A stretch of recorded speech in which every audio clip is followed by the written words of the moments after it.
Doctor, ನೀವು ಈ ಸುದ್ದಿ ಬಗ್ಗೆ ಕೇಳಿರ್ತೀರಾ ಅಂತ ಅಂದ್ಕೊಳ್ತೀನಿ ನಾನು. ಏನು ನಡೀತಾ ಇದೆ, ಏನು ನಡೆದಿದೆ, ಎಷ್ಟು ಅದು 6 ಕೋಟಿ ಆಗಿರಲಿ 60 ಕೋಟಿ ಆಗಿರಲಿ, that is a different issue. ಆದರೆ ನಕಲಿ ಮೆಡಿಸಿನ್ಗಳ ಒಂದು ಜಾಲ ಪತ್ತೆ ಆಗಿದೆ and it is running from last 1.5 years ಅಂತ ಅಂದಾಗ it is very scary. So scary ಈ ವಿಚಾರಗಳು. ಮತ್ತು ಜನರಿಗೆ ಯಾವ ಥರ ಅಂತಂದರೆ, ನಾವು ತಿನ್ನೋ ಊಟದಲ್ಲಂತೂ ವಿಷ ಇದೆ ಅನ್ನೋದು ಗೊತ್ತು ಬಿಡಿ. ಇವತ್ತು ಎಲ್ಲೂ ನಮಗೆ ಪರಿಶುದ್ಧವಾದಂಥ ಆಹಾರ ಸಿಗ್ತಾ ಇಲ್ಲ. ಹಾಗಿರುವಾಗ ಸಾಕಷ್ಟು ಕಾಯಿಲೆಗಳನ್ನು ನಾವು ಅನುಭವಿಸ್ಬೇಕಾದ್ರೆ ಈ ರೀತಿ ಮೆಡಿಸಿನ್ಗಳನ್ನು, ಡುಪ್ಲಿಕೇಟ್ ಮೆಡಿಸಿನ್ಗಳು, ನಕಲಿ ಮೆಡಿಸನ್ನು, ಏನು ಹೇಳ್ತೀರಿ ಇಂಥ ವಿಚಾರಗಳ ಬಗ್ಗೆ? ಹೌದು ಮೇಡಮ್, ಯಾಕಂದ್ರೆ ಇದು ತುಂಬಾ ಆಘಾತಕಾರಿ ವಿಷಯ. ನಮಗೂ ಕೇಳಿದ ತಕ್ಷಣ ತುಂಬಾನೇ ಶಾಕ್ ಆಗಂಗೆ ಆಯ್ತು. ಯಾಕೆಂತಂದ್ರೆ ಎಷ್ಟೋ ಸಲ ನಾವು ಸಾಕಷ್ಟು ಜನ ಪೇಷಂಟ್ಸ್ಗೆ ಮೆಡಿಸಿನ್ಸ್ ಬರ್ಕೊಡ್ತೀವಿ. ಆ ಮೆಡಿಸಿನ್ಸ್ ಪಾಪ ಆ ಪೇಷಂಟ್ಗಳು ಹೋಗಿ ಏನು ದುಡ್ಡು ಕೊಟ್ಟು ತೆಗೆದುಕೊಳ್ತಾರೆ, ಅದ್ರ ಗುಣಮಟ್ಟ ಎಂತದ್ದು, ಅದು ಯಾವ ರೀತಿ ಇದಾಗುತ್ತೆ, ಅದು ನಮ್ ಕೈನಲ್ಲಿ ಇರಲ್ಲ. ಆದ್ರೆ ನಾವು ಕಾಯಿಲೆಗೆ ತಕ್ಕಾದ ಮೆಡಿಸಿನ್ ಕೊಟ್ಟರು ಕೂಡ ಪಾಪ ಅವ್ರಿಗೆ ವಾಸಿ ಆಗ್ಲಿಲ್ಲ ಅಂದ್ರೆ ಅಲ್ಲಿ ಅವ್ರು ಕೊಟ್ಟಿರ್ತಕ್ಕಂತ ದುಡ್ಡು ಏನಿದೆ ಅದು ವೇಸ್ಟ್ ಆಗತ್ತೆ, ಹಾಗೂ ಅವ್ರ ಕಾಯಿಲೆ ಕೂಡ ಗುಣ ಆಗೋದಿಲ್ಲ. ಅಲ್ಲೂ ನಮಗೂ ಏನೋ ಒಂಥರ ಆಘಾತಕಾರಿ ವಿಷಯನೇ ಇದು. ಹಾಗೆ ಪೇಷಂಟ್ಗಳಿಗೂ ಕೂಡ ಇದು ನಿಜವಾಗ್ಲೂ ತುಂಬಾನೇ ಬೇಜಾರಾಗುವಂತ ವಿಷಯ. ಅದರಲ್ಲೂ ಈಗ ಏನ್ ಇವತ್ತು ರೈಡ್ ಆಗಿದೆ, ಇಲ್ಲಿ ಕ್ಯಾನ್ಸರ್ ಇರೋಂತ ಪೇಷಂಟ್ಗೆ ಕೊಡುವಂತ ಮೆಡಿಸಿನ್ಗಳು ನೋಡಿ, ಕ್ಯಾನ್ಸರ್ ಪೇಷಂಟ್ಗಳು ಮೊದಲೇ ಸಾಕಷ್ಟು ಸೋತು ಸುಣ್ಣವಾಗಿರ್ತಾರೆ, ಸಾಕಷ್ಟು ದುಡ್ಡನ್ನ ಕಳ್ಕೊಂಡಿರ್ತಾರೆ, ಹಾಗೂ ಜೀವ ಉಳಿಯುತ್ತೆ ಅನ್ನೋ ಗ್ಯಾರಂಟಿ ಇರಲ್ಲ. ಎಲ್ಲಾ ಕಾಸ್ಟ್ಲಿ ಮೆಡಿಸಿನ್ಗಳು ನೋಡಿ, ಇವ್ರು ಯಾರು ದಂಧೆ ನಡೆಸ್ತಾ ಇದ್ದಾರೆ, ಸೊ ಅವರು ಕೂಡ ಕರೆಕ್ಟ್ ಆಗಿ ಟಾರ್ಗೆಟ್ ಮಾಡಿ ಎಲ್ಲ ತುಂಬಾ ಕಾಸ್ಟ್ಲಿ ಮೆಡಿಸಿನ್ಗಳನ್ನೇ ಮಾಡ್ತಾ ಇದ್ದಾರೆ. ಯಾಕಂದ್ರೆ ತುಂಬಾ ಚೀಪ್ ಆಗಿರೋ ಮೆಡಿಸಿನ್ಸ್ ಮಾಡಿದ್ರೆ ಅವ್ರಿಗೆ ಪ್ರಾಫಿಟ್ ಕಮ್ಮಿ. ಸೊ ಹಾಗಾಗಿ ಕಾಸ್ಟ್ಲಿ ಮೆಡಿಸಿನ್ಸ್ ಅನ್ನ ಆರಿಸ್ಕೊಂಡಿದ್ದಾರೆ. ಈಗ ನಾವು ಮೊದಲು ನೋಡ್ತಿದ್ವಿ, ಈ ಟಿ ಶರ್ಟ್ ಗಳಿಗೆ, ಯಾವ್ದೋ ಲೋಕಲ್ ಟಿ ಶರ್ಟ್ಗೆ ಈ ಕಾಸ್ಟ್ಲಿ ಬ್ರಾಂಡೆಡ್ ಟಿ ಶರ್ಟ್ ಗಳನ್ನ ಲೋಗೋ ಹಾಕಿ ಮಾರೋದು, ಶೂಸ್ ಗಳನ್ನ ಮಾಡೋದು, ಇವನ್ನೆಲ್ಲ ನೋಡಿದ್ವಿ. ಆದ್ರೆ ಈ ಜೀವರಕ್ಷಕ ಮೆಡಿಸಿನ್ ನ ಮಾಡೋದು ಈಗ sorry to interrupt, as you told, ಈಗ ತುಂಬಾ ಬ್ರಾಂಡೆಡ್ ಹ್ಯಾಂಡ್ ಬ್ಯಾಗ್ಸ್ ಇರಲಿ, ಬ್ರಾಂಡೆಡ್ ಕ್ಲಾತ್ಸ್ ಇರಲಿ, ಬ್ರಾಂಡೆಡ್ ಶೂಸ್ ಇರಲಿ, ನಾವು ಹೇಳ್ತೀವಿ ಫಸ್ಟ್ ಕಾಪಿ, ಸೆಕೆಂಡ್ ಕಾಪಿ, ಈ ಥರ ಪ್ರಾಡಕ್ಟ್ಸ್ ಇದೆ ಅಂತ ನಾವು ಹೇಳ್ತೀವಿ. ಅದನ್ನು ಕಡಿಮೆ ಬೆಲೆಗೂ ತಗೊಳ್ತಾರೆ. ಆದರೆ ಮೆಡಿಸಿನ್ಗಳಲ್ಲಿ ಕಾಪಿ ಬಂದ್ಬಿಟ್ರೆ ಹೇಗೆ? Can we digest? ಕಷ್ಟ ಇಲ್ಲ, ತುಂಬಾನೇ ಕಷ್ಟ. ಯಾಕಂದ್ರೆ ಎಷ್ಟೋ ಕ್ಯಾನ್ಸರ್ಗಳಿಗೆ ಈಗ ಗುಣ ಇದೆ. ಆ ಗುಣ ಇದೆ ಅಂತ ಈಗ ಮೆಡಿಸಿನ್ ಅನ್ನ ಬರೆದುಕೊಟ್ಟು ಪಾಪ ಪೇಷಂಟ್ಗಳು ಅಷ್ಟೊಂದು ಕಾಸ್ಟ್ಲಿ ಮೆಡಿಸಿನ್ ಗಳನ್ನ ಕೊಂಡ್ಕೊಂಡು ಹಾಕೊಂಡು ಅದು ಸಫಲ ಆಗ್ಲಿಲ್ಲ, ತೀರ್ಕೊಂಡ್ರು ಪೇಷಂಟ್ ಅಂತಂದ್ರೆ ನಿಜವಾಗ್ಲೂ ಸಂಕಟ ತರುವಂತ ವಿಷಯ. ಯಾಕಂದ್ರೆ ಮೊದಲೇ ಬಂದಿರ್ತಾರೆ. No, it is so easy for them. Cancer ಇತ್ತು, ಸರ್ವೈವ್ ಆಗಿಲ್ಲ, ತೀರ್ಕೊಂಡ್ರು ಅಷ್ಟೇನೆ. Because they targeting cancer patients no much. ನೋಡಿ, ಇಲ್ಲಿ ಅದೇ ಅವರು ಟಾರ್ಗೆಟ್ ಮಾಡಿರೋದು. ಯಾಕಂದ್ರೆ ಎಷ್ಟೋ ಜನ ಇದನ್ನ ಕೇಳೋದೇ ಇಲ್ಲ. ಹೆಂಗಿದ್ರು ಕ್ಯಾನ್ಸರ್ ಇತ್ತು, ತೀರ್ಕೊಂಡ್ರು ಅಂತ ಪೇಷಂಟ್ ಕೂಡ ಸುಮ್ಮನಾಗ್ ಬಿಡ್ತಾರೆ, ಅಥಾರಿಟೀಸ್ಗೂ ಗೊತ್ತಾಗೋದಿಲ್ಲ. ನೋಡಿ ಎಷ್ಟು ಪ್ಲಾನ್ ಮಾಡಿದ್ದಾರೆ ಅಂತಂದ್ರೆ ಇದು ತುಂಬಾ ನಿಜವಾಗ್ಲೂ ಬೇಜಾರಾಗುವಂತ ವಿಷಯನೇ ಇದು. ಆದ್ರೆ ಇದಕ್ಕೆ ಕೆಲವೊಂದು ರೂಲ್ಸ್ ಅಂಡ್ ರೆಗ್ಯುಲೇಷನ್ಸ್ ಅನ್ನ ಸ್ವಲ್ಪ ಎಲ್ಲಾ ತರಗಳಿಂದನೂ ಸ್ವಲ್ಪ ಟೈಟ್ ಮಾಡ್ಬೇಕಾಗತ್ತೆ. ಯಾಕಂದ್ರೆ ಇದರಲ್ಲಿ ಈಗ ಪೇಷಂಟ್ಗಳು, ಡಾಕ್ಟರ್ಗಳಾಗ್ಲಿ, ಆಸ್ಪತ್ರೆಗಳಾಗ್ಲಿ ಏನು ಮಾಡೋದಕ್ಕಾಗಲ್ಲ. ಯಾಕಂದ್ರೆ ಇವನ್ನ ಮಾರ್ಕೆಟ್ಗೆ ಬರದಂಗೆ ಯಾವ ರೀತಿ ತಡಿಬೇಕು ಅಂತ ಈಗ ಕಾನೂನು ತಜ್ಞರಿರ್ಬೋದು, ಅಥವಾ ಪೊಲೀಸ್ ಇರ್ಬೋದು, ಅಥವಾ ನಮ್ಮ ಈಗ ಪಾಲಿಟಿಷಿಯನ್ಸ್ ಇರ್ಬೋದು, ಸರ್ಕಾರಗಳು ಎಲ್ಲರೂ ಪ್ರತಿಯೊಬ್ರು ಕುತ್ಕೊಂಡು ಇದಕ್ಕೆ ಸ್ಟ್ರಿಕ್ಟ್ ಆಗಿ ಏನ್ ರೂಲ್ಸ್ ಅನ್ನ ಮಾಡಬೇಕು, ಯಾವ ರೀತಿಯಾಗಿ ಇದನ್ನ ತಡಿಬೇಕು, ಜನಗಳಿಗೆ ಯಾವ ರೀತಿಯಾಗಿ ಹೆಲ್ಪ್ ಮಾಡಬೇಕು, ಒಳ್ಳೆ ಗುಣಮಟ್ಟದ ಮೆಡಿಸಿನ್ಸ್ ಯಾವ ರೀತಿಯಾಗಿ ಬರಬೇಕು ಅಂತ ಎಲ್ಲರೂ ಕುತ್ಕೊಂಡು ಒಂದು ರೂಲ್ಸ್ ಅಂಡ್ ರೆಗ್ಯುಲೇಷನ್ಸ್ ಅನ್ನ ಫಾಲೋ ಮಾಡಿ ಅದನ್ನ ಇಂಪ್ಲಿಮೆಂಟ್ ಮಾಡ್ಬೇಕು. ನೋಡಿ, ಎಷ್ಟೋ ಈಗ ರೂಲ್ಸ್ ಅಂಡ್ ರೆಗ್ಯುಲೇಷನ್ಸ್ ಇದೆ, ಸಾಕಷ್ಟು ಕಡೆ ಅದು ಇಂಪ್ಲಿಮೆಂಟ್ ಆಗಲ್ಲ. ಆದ್ರೆ ಅದನ್ನ ಇಂಪ್ಲಿಮೆಂಟ್ ಮಾಡಿ ಇದನ್ನ ತಡೆಗಟ್ಟಬೇಕಾಗಿದೆ. ನಮ್ಮ ಜೊತೆಗೆ ಡಾಕ್ಟರ್ ವಿವೇಕ್ ಇದ್ದಾರೆ, ಕ್ಯಾನ್ಸರ್ ತಜ್ಞರು. ಡಾಕ್ಟರ್ ನಮಸ್ಕಾರ. ನಾನು ಏನೇನು ಹೇಳಿದೆ ನೀವೆಲ್ಲವನ್ನು ಕೇಳಿಸ್ಕೊಂಡಿದ್ದೀರಿ. ಸೊ ನಿಮ್ಮ ಮಾತುಗಳಿಂದ ನಿಮ್ಮ ಹತ್ರ ಡಿಸ್ಕಸ್ ಮಾಡ್ತಿದ್ದೆ, ತುಂಬಾನೇ ಆತಂಕಕಾರಿ ವಿಚಾರ, ಆಘಾತಕಾರಿ ವಿಚಾರ. ಯಾಕೆಂದ್ರೆ ಕ್ಯಾನ್ಸರ್ ಪೇಷಂಟ್ ಅಂತ ಕೇಳಿದಾಗಲೇ ನಮಗೆ ಅವ್ರ ಸಂಬಂಧ ಇರಲಿ ಇರಲಿ ನಮ್ಗೊಂಥರ ಇಮೋಷ್ನಲ್ ಆಗ್ಬಿಡ್ತೀವಿ. ನಾವು ಒಂಥರ ಅವ್ರು ಸರ್ವೈವ್ ಆದರೆ ಸಾಕಪ್ಪ ಅಂತ ದೇವ್ರ ಹತ್ರ ಕೇಳ್ಕೊತಾ ಇರ್ತೀವಿ. ಸೊ ಅಂಥದ್ರಲ್ಲಿ ಈ ರೀತಿ ಎಲ್ಲ ಆಗಿದಾಗ how to find out whether it is a original medicine or a duplicate medicine? ಇದು ವೆರಿ ಅನ್ಫಾರ್ಚುನೇಟ್. ಸೊ ಆಘಾತಕಾರಿ ಕೂಡ. ಸೊ ಆಗಬಾರ್ದಿತ್ತು, ಆಗೋಗಿದೆ. ಸೊ ಬೇಸಿಕಲಿ ಪೇಷಂಟ್ಸ್ ಅವರು ಟ್ರೀಟ್ಮೆಂಟ್ ತೊಗೊಳ್ಬೇಕಾದ್ರೆ ಅವ್ರಿಗೆ ಯಾವುದೇ ರೀತಿಯಲ್ಲಿ ಅದನ್ನು ತಿಳ್ಕೊಳ್ಳೋಕ್ಕೆ ಸಾಧ್ಯ ಇಲ್ಲ. ಸೊ ಇದನ್ನು ಡ್ರಗ್ ಇನ್ಸ್ಪೆಕ್ಟರ್ ಅಂತ ಇರ್ತಾರೆ, ಐ ಥಿಂಕ್ ಗೌರ್ಮೆಂಟ್ ಡಿಪಾರ್ಟ್ಮೆಂಟಲ್ಲೇ, ಅವರು ರ್ಯಾಂಡಮ್ ಆಗಿ ಈ ಮೆಡಿಸಿನ್ಸ್ನ ಹಾಸ್ಪಿಟ್ಲಿಂದ ಅಥವಾ ಫಾರ್ಮಸಿಗಳಿಂದ ತೊಗೊಂಡೋಗಿ ಅದನ್ನು ಚೆಕ್ ಮಾಡಿ ಅದು ಕ್ವಾಲಿಟಿ ಕಂಟೆಂಟ್ ಎಲ್ಲ ನೋಡಿ ಚೆಕ್ ಮಾಡೋದು ಒಂದು ಸಿಸ್ಟಮ್ ಇದೆ ಅಂತ ನಾನು ತಿಳಿದು ಬಂದಿದೆ. ಸೊ ಹಾಗಾಗಿ ಪೇಷಂಟು ನೇರವಾಗಿ ಅವರೇ ಅದು ಡ್ರಗ್ ಕರೆಕ್ಟ್ ಇದೆಯಾ, ಅದು ಕಳಪೆ ಇದೆಯಾ ಅದನ್ನು ತಿಳ್ಕೊಳಕ್ಕಾಗೋದಿಲ್ಲ. ಸೊ ಇದನ್ನು ಸಿಸ್ಟಮ್ಸ್ ಅಂದರೆ ಗೌರ್ಮೆಂಟ್ ಅಥವಾ ಹಾಸ್ಪಿಟ್ಲ್ಗಳು ಅಥವಾ ಡಾಕ್ಟರ್ಸ್ ಏನಾದರೂ ಇಂಟ್ರೆಸ್ಟ್ ತೊಗೊಂಡು ಮಾಡೋದಿದ್ರೆ ಮಾಡಬೇಕಾಗತ್ತೆ madam. But so tell me one thing, see you know how system runs. System correct ಆಗಿದ್ದಿದ್ರೆ ಬಹುಶಃ ಇದೆಲ್ಲ ಆಗ್ತಾನೆ ಇರಲಿಲ್ಲ. It is a very hard truth. We all have to accept it ಅಂತ ಅನಿಸುತ್ತೆ.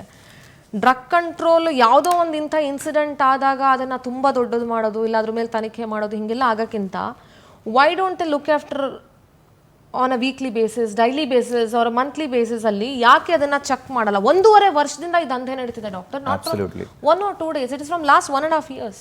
ಹೌದು, ಅಬ್ಸಲ್ಯೂಟ್ಲಿ ನೀವು ಹೇಳಿದ್ದು ಕರೆಕ್ಟ್ ಇದೆ. ಆ್ಯಕ್ಚುಲಿ ನಾವು at a regular interval so ಇದನ್ನು ಏನು ಚೆಕ್ಸ್ ಆ್ಯಂಡ್ ಬ್ಯಾಲೆನ್ಸ್ ಚೆಕ್ಸ್ ಮಾಡ್ತಾನೆ ಇರಬೇಕು. ಕ್ವಾಲಿಟೀಸ್ನ ಏನು ಎಂಡ್ ಯೂಸರ್ ಅಂತ ಹೇಳಿದ್ರೆ ಈ ಹಾಸ್ಪಿಟಲಲ್ಲಿ ಎಲ್ಲಿ ಪೇಷಂಟ್ಸ್ಗೆ ಉಪಯೋಗಿಸ್ತಾರೆ ಅಂಥ ಕಡೆ ಹೋಗಿ ರ್ಯಾಂಡಮ್ ಸ್ಯಾಂಪ್ಲಿಂಗ್ ಮಾಡಿ ಅದ್ರ ಕ್ವಾಲಿಟಿ, ಕಾಂಟೆಂಟ್ ಇದನ್ನೆಲ್ಲ ಚೆಕ್ ಮಾಡಿದ್ರೆ ಅಟ್ ರೆಗ್ಯುಲರ್ ಬೇಸಿಸಲ್ಲಿ ಲೈಕ್ ಅಂದರೆ ಸೀಕ್ರೆಟ್ ಆಗಿ ಮಾಡಿ ಕಂಡುಹಿಡಿಬೋದು ಅಂತ ಅನಿಸುತ್ತೆ. ಬಟ್ ಆ ಸಿಸ್ಟಮ್ಮು ಇರಬಹುದೇನೋ, ಬಟ್ ಅದು ಎಫೆಕ್ಟಿವ್ ಆಗಿರಬೇಕು ಮತ್ತು ಕಂಟಿನ್ಯೂಸ್ ಆಗಿರಬೇಕು. These are the 2 important things ಅಂತ ನನಗೆ ಈ ಮೆಡಿಸಿನ್ಸ್ ಬಗ್ಗೆ, sorry if I pronounce it in a wrong way, it is very difficult to pronounce. This is ಸೆಫಿಯಾ ವಿಜೆಂಟಾ 2.5 injections, 2.5 mg or what it is, I do not know. ಆಯಿತಾ. ಆಮೇಲೆ ಇವ್ರು ಯಾರೋ ದ ಹಿಜ್ಲಾಮ್ injectables, what is that? They look like antibiotics madam. Even ನಮಗೂ ಕೂಡ ಅದು ಹೆಸರುಗಳೆಲ್ಲ ಕಷ್ಟ ಆಗುತ್ತೆ ಎಷ್ಟೊಂದು ಸಾರಿ. So mostly they are antibiotics, higher antibiotics.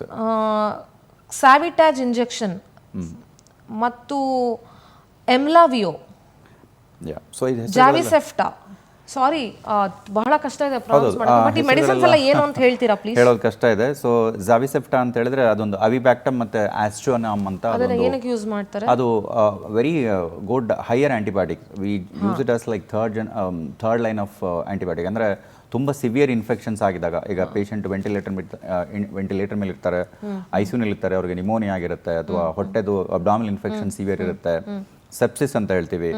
So ಅಂಥ ಒಂದು ಕಂಡೀಷನ್ಸಲ್ಲಿ ಯೂರಿನರಿ ಟ್ರ್ಯಾಕ್ಟ್ ಇನ್ಫೆಕ್ಷನ್ಸ್, ಹೀಗೆ ಹಲವಾರು ಇನ್ಫೆಕ್ಷನ್ಸು ತುಂಬ ಸಿವಿಯರ್ ಆಗಿ ಸಾಧಾರಣ 1-2 ಆಂಟಿಬಯೋಟಿಕ್ಸ್ನ ಯೂಸ್ ಮಾಡಿ ಅವು ಇನ್ಫೆಕ್ಷನ್ ಕಂಟ್ರೋಲ್ಗೆ ಬರ್ತಾ ಇಲ್ಲ ಅಂತ ಹೇಳಿದಾಗ ಇದು ಲಾಸ್ಟ್ ರಿಸಾರ್ಟ್. ಸೊ ಹಾಗಾಗಿ ಒಂದು ರಕ್ಷಕ ಔಷಧಿಗಳು ಅಂತಲೇ ಹೇಳ್ಬೋದು ಹೆಚ್ಚು ಕಡಿಮೆ. ಸೊ ಇಂಥವುಗಳನ್ನ ನಾವು ರಿಸರ್ವ್ ಮಾಡ್ತೀವಿ ಕೊನೆಗೆ ಯೂಸ್ ಮಾಡಲಿಕ್ಕೆ, ಬೇರೆ ಯಾವುದು ವರ್ಕ್ ಆಗಲಿಲ್ಲ ಅಂತ ಹೇಳಿದ್ರೆ. ಇನ್ಫ್ಯಾಕ್ಟ್ ಅದನ್ನು ಕೊಡಲಿಕ್ಕೆ ನಾವು ಹಾಸ್ಪಿಟಲಲ್ಲಿ ಪರ್ಮಿಷನ್ಸ್ ಎಲ್ಲ ತೊಗೊಳ್ಬೇಕಾಗಿರುತ್ತೆ ಅಥಾರಿಟೀಸು, ಇದನ್ನು ಈ ಥರ ಯೂಸ್ ಮಾಡ್ತಾ ಇದೀವಿ ಅಂತ. ಯಾಕೆಂದರೆ ಮಿಸ್ಯೂಸ್ ಆಗಬಾರ್ದು, ಅದಕ್ಕೆ ರೆಸಿಸ್ಟೆನ್ಸ್ ಬರಬಾರ್ದು, ಬೇರೆ ಪೇಷಂಟ್ಸ್ಗೆಲ್ಲ ಅದು ವರ್ಕ್ ಆಗಬೇಕು ಎಲ್ರಿಗೂ ಅನ್ನೋ ಉದ್ದೇಶದಿಂದ. ಹಾಗಾಗಿ ಇವು ಹೈಯರ್ ಆಂಟಿಬಯೋಟಿಕ್ಸ್ ಅವುಗಳನ್ನ ಕಾಪಿ ಮಾಡಿದ್ದಾರೆ.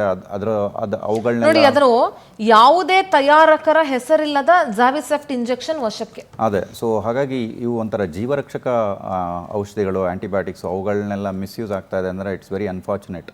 ಸೊ ಅದಕ್ಕೇನಾದರೂ ಕ್ರಮ ತಗೊಳ್ಬೇಕು. ಡಾಕ್ಟರ್ ಪವನ್, ಈ ಮೆಡಿಸಿನ್ಸ್ ಬಗ್ಗೆ ತಿಳಿಸ್ಬೋದಾ? ಯಾಕೆಂದರೆ ಈಗ ಸರ್ ಹೇಳಿದ್ರು, ಜಾವಿಸೆಫ್ಟಾ ಬಗ್ಗೆ ಹೇಳಿದ್ರು. ಸೊ ಇಲ್ಲಿ ಸ್ಯಾವಿಟಾಜ್ ಇಂಜೆಕ್ಷನ್ 470 ಬಾಟಲ್ ಸಿಕ್ಕಿದೆ. ಯಾವುದೇ ಮ್ಯಾನುಫ್ಯಾಕ್ಚರ್ ಲೇಬಲ್ ಇಲ್ಲ ಅದರಲ್ಲಿ, ಯಾವುದೇ ತಯಾರಿಕರ ಹೆಸರಿಲ್ಲದಂಥ ಮೆಡಿಸಿನ್ಗಳಿದು. ವಾಟ್ ಅಬೌಟ್ ದಿಸ್ ಎಂಬ್ಲಾವಿಯೋ ಆ್ಯಂಡ್ ಹಿಜ್ಲಾಮ್ ಇಂಜೆಕ್ಟಬಲ್ಸ್? ಇದೆಲ್ಲ ಏನು ಅಂತ ನನಗೆ ಅರ್ಥ ಆಗ್ತಾ ಇಲ್ಲ. Please kindly educate us. ಇವೆಲ್ಲ ಸ್ವಲ್ಪ ಹೈಯರ್ ಆಂಟಿಬಯೋಟಿಕ್ಸ್ ಮೇಡಮ್. ಅಂದ್ರೆ ನಾವೀಗ ರೆಗ್ಯುಲರ್ ಇದರಲ್ಲಿ ನಾವಿವು ಯಾವ ಯೂಸ್ ಮಾಡಲ್ಲ. ಅಂದ್ರೆ ಈಗ ನಾವು ಕಾಮನ್ ಆಗಿ ಈಗ ನಮ್ಗೆ ಯಾವ ಫೀವರ್, ಕಾಫ್, ಕೋಲ್ಡ್ ಇವೆಲ್ಲ ಏನ್ ಬರ್ತಾರೆ, ವೈರಲ್ ಇರ್ಬೋದು ಅಥವಾ ಬ್ಯಾಕ್ಟೀರಿಯಲ್ ಇನ್ಫೆಕ್ಷನ್ಸ್ ಏನ್ ಬರ್ತವೆ, ಸಣ್ಣ ಪುಟ್ಟ ಆಂಟಿಬಯೋಟಿಕ್ಸ್ ಬರ್ಕೊಡ್ತೀವಿ, ಹಾಗೆ ಕಳಿಸ್ತೀವಿ, ಸರಿ ಹೋಗುತ್ತೆ. ಆದ್ರೆ ಯಾವಾಗ ಪೇಷಂಟ್ಸ್ ತುಂಬಾ ಸೀರಿಯಸ್ ಕಂಡೀಷನ್ ಅಲ್ಲಿ ಇರ್ತಾರೆ, ಸೆಪ್ಸಿಸ್ ಇರುತ್ತೆ ಅಥವಾ ಐಸಿಯುನಲ್ಲಿ ಅಡ್ಮಿಟ್ ಆಗಿರ್ತಾರೆ, ಸೊ ಎಲ್ಲ ಹೈಯರ್ ಆಂಟಿಬಯೋಟಿಕ್ಸ್ ಬೇಕಾಗುತ್ತೆ. ಯಾವಾಗ ರೆಸಿಸ್ಟೆನ್ಸ್ ಡೆವಲಪ್ ಆಗಿರುತ್ತೆ ಅಥವಾ ಒಂದೊಂದು ಆಂಟಿಬಯೋಟಿಕ್ ಕೊಟ್ರೆ ಕೆಲಸ ಮಾಡಲ್ಲ, ಸೊ ಅವಾಗ ನಾವು 2 ಕಾಂಬಿನೇಷನ್ ಅಲ್ಲಿ ಆಂಟಿಬಯೋಟಿಕ್ಸ್ ಕೊಡ್ಬೇಕಾಗತ್ತೆ. ಎಸ್ಪೆಷಲಿ ಈ ಕ್ಯಾನ್ಸರ್ ಪೇಷಂಟ್ಸ್ ಮತ್ತೆ ಈ ಇಮ್ಯುನೋ ಕಾಂಪ್ರಮೈಸ್ ಪೇಷಂಟ್ಸ್ ಅಂತೀವಿ, HIV ಪೇಷಂಟ್ಸ್ ಇರ್ಬೋದು, ಬೇರೆ ಈ TB ಪೇಷಂಟ್ಸ್ ಅಥವಾ ಶುಗರ್ಸ್ ಯಾರು ಕಂಟ್ರೋಲ್ ಇರಲ್ಲ, ಸೊ ಅಂತ ಪೇಷಂಟ್ ಗಳಲ್ಲಿ ತುಂಬಾ ಈ ಇನ್ಫೆಕ್ಷನ್ಸ್ ತುಂಬಾ ಸಿವಿಯರ್ ಆಗಿರುತ್ತೆ.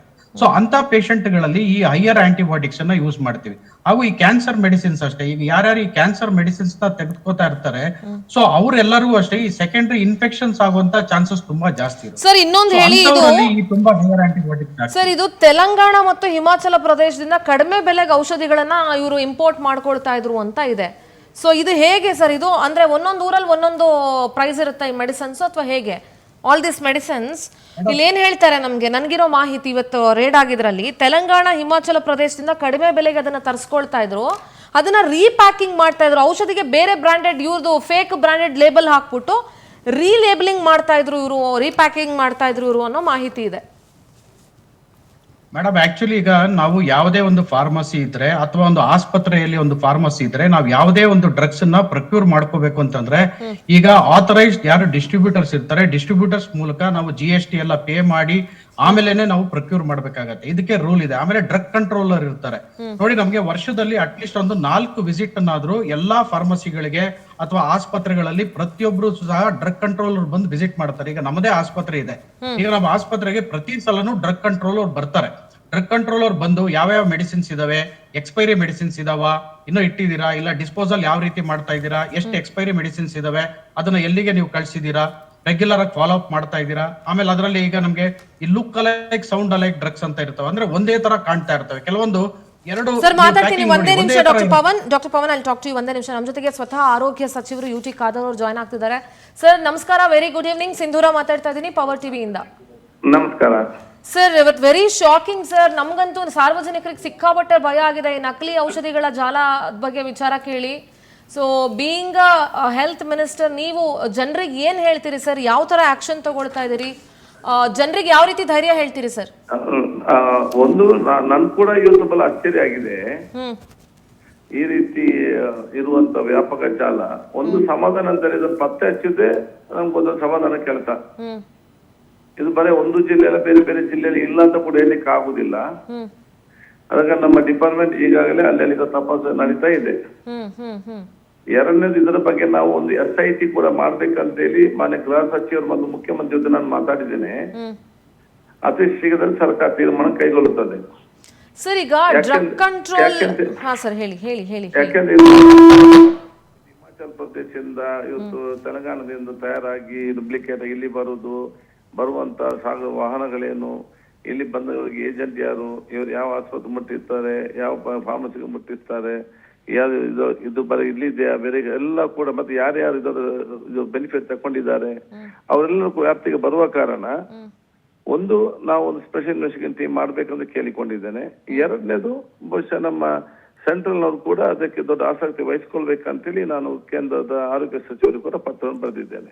ಸರ್ ಒಂದು ಆತಂಕ ಏನಂದ್ರೆ ಖಾದರ್ ಸರ್, ಒಂದು ಈ ಮೆಡಿಸಿನ್ಗಳನ್ನ ಯಾವ್ಯಾವ ಮೆಡಿಕಲ್ ಸ್ಟೋರ್ಗೆ ಸೇಲ್ ಮಾಡಿರ್ಬೋದು, ಇಲ್ಲ ಯಾವ್ಯಾವ ಹಾಸ್ಪಿಟಲ್ ಇವರು ಸೇಲ್ ಮಾಡಿರ್ಬೋದು, ಮತ್ತು ಇವರಿಂದ ಮೆಡಿಸಿನ್ ಪರ್ಚೇಸ್ ಮಾಡ್ತಿದ್ದವ್ರು ಯಾರು ಅನ್ನೋದು ತುಂಬಾನೇ ಇಂಪಾರ್ಟೆಂಟ್ ಆಗುತ್ತೆ ಸರ್. ಬಿಕಾಸ್ ಯಾವ್ಯಾವ ಪೇಷಂಟ್ ಕೊಟ್ಟಿದ್ದಾರೆ ಏನು ಅಂತ ಗೊತ್ತಿಲ್ಲ ಇನ್ನು.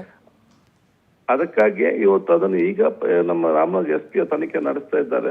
ಫುಡ್ ಡಿಪಾರ್ಟ್ಮೆಂಟ್ ಆಫೀಸರ್ಸ್ ಕೂಡ ಇರ್ತಾರೆ. ಸರ್ ಈ ಡ್ರಗ್ ಕಂಟ್ರೋಲ್ ಆಫೀಸರ್ಸ್ ಬಗ್ಗೆ ಏನು ಇದು ಮಾಡ್ತೀರಿ ಸರ್ ನೀವು? ಬಿಕಾಸ್ ಅವರ ಪಾತ್ರನೂ ದೊಡ್ಡದಾಗತ್ತೆ ಸರ್. ಟೈಮ್ ಟು ಟೈಮ್ ಇದನ್ನ ಅವರು ವೆರಿಫೈ ಮಾಡ್ಬೇಕಾಗತ್ತೆ, ನೋಡ್ಬೇಕಾಗತ್ತೆ, ಗಮನಿಸ್ಬೇಕಾಗತ್ತೆ.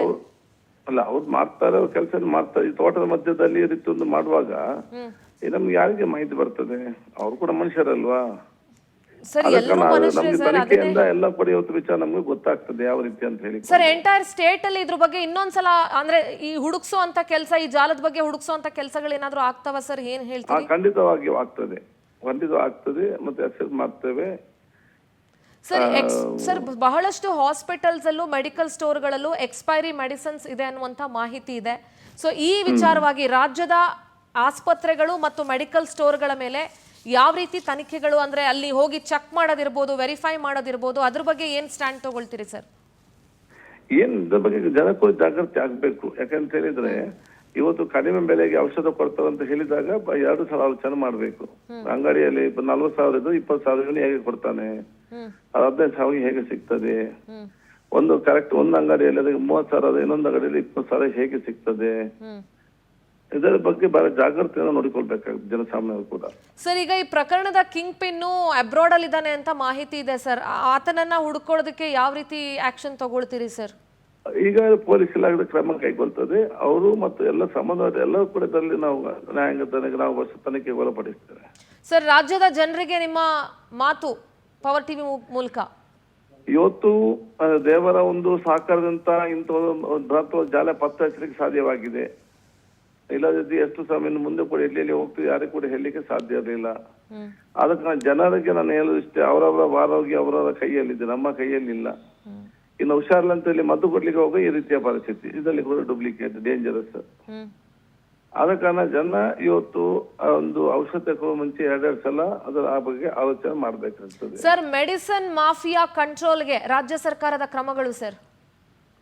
ಈಗ ನಾವು ಮುಂದೆ ಒಂದು ಟೋಲ್ ಫ್ರೀ, ಈಗಾಗಲೇ ಒಂದು QR ಕೋಡ್ ಓಪನ್ ಮಾಡಿದ್ದೇವೆ, ಮತ್ತು ಬಹುಶಃ ಒಂದು ಟೋಲ್ ಫ್ರೀ ನಂಬರ್ ಕೂಡ ಮಾಡ್ತೇವೆ. ಅದು ಹೇಗೆ ಸರ್ QR ಕೋಡ್? ಪ್ಲೀಸ್ ಸ್ವಲ್ಪ ಜನರಿಗೆ ತಿಳಿಸಬಹುದಾ ಸರ್ ನೀವು ಪ್ಲೀಸ್?